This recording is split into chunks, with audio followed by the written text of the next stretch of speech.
भय का दानव। एक बार पूर्णिमा के दिन कृष्ण और बलराम जंगल में घूम रहे थे। देर हो चुकी थी और उन्हें रात के लिए जंगल में आराम करने का फैसला किया। वह एक खतरनाक जंगल था, इसलिए कृष्ण ने सुझाव दिया, बलराम, आप आधी रात तक जागते रहो जब तक मैं सोता हूँ, और मैं आधी रात से सुबह तक जागता रहूंगा। वे दोनों मान गए और कृष्ण सो गए। कुछ ही घंटे बाद कृष्ण चैन की नींद सो रहे थे। बलराम ने दूर से एक गुड़गुड़ाहट सुनी। यह एक भयंकर आवाज थी।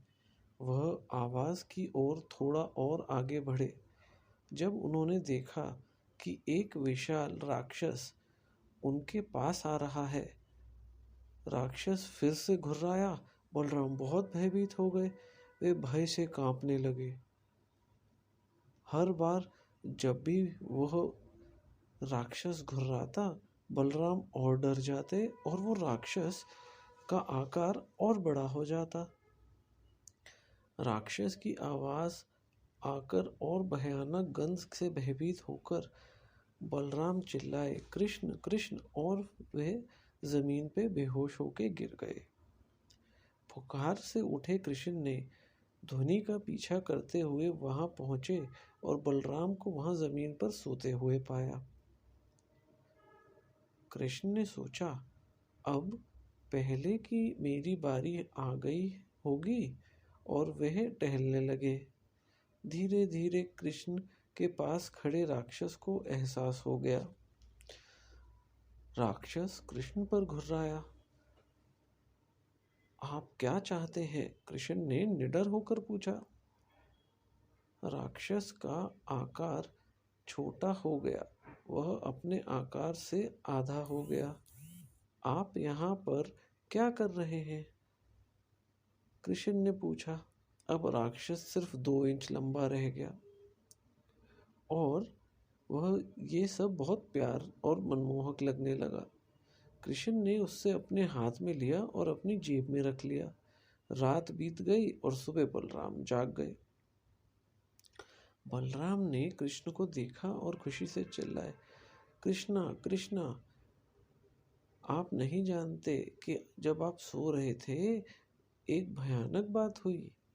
हम दोनों को मारने की कोशिश करने के लिए यहाँ एक बड़ा राक्षस आया था। मुझे नहीं पता कि हम कैसे बच गए। आखिरी बात मुझे याद है कि मैं बेहोश हो गया था। बलराम ने कल रात की घटनाओं को याद करने की कोशिश करते हुए कहा। कृष्ण ने छोटे राक्षस को अपनी जेब से निकाला और कहा, क्या यही राक्षस है वो बलराम? बलराम ने कहा, हाँ, लेकिन ये तो बहुत बड़ा था। यह इतना सिकुड़ कैसे गया? बलराम ने पूछा। तो कृष्ण ने जवाब दिया, हर बार जब मैंने इससे सवाल किया तो यह आकार से सिकुड़ता गया और आखिरकार यह इस आकार में आ गया। बलराम ने कृष्ण को बताया कि कैसे राक्षस कल हर बार उसे डरा रहा था तो उसका आकार बढ़ रहा था। तब कृष्ण ने निष्कर्ष निकाला, हर बार जब हम डरते हैं तो हमारे डर और बड़े हो जाते हैं, लेकिन जब हम उनका सामना करते हैं और उनसे सवाल करते हैं तो वे छोटे और छोटे हो जाते हैं। इस कहानी से हमें यह शिक्षा मिलती है कि साहस डर नहीं लगने में नहीं है, परंतु डर पर काबू पाने में सक्षम होना ही असली साहस है। धन्यवाद।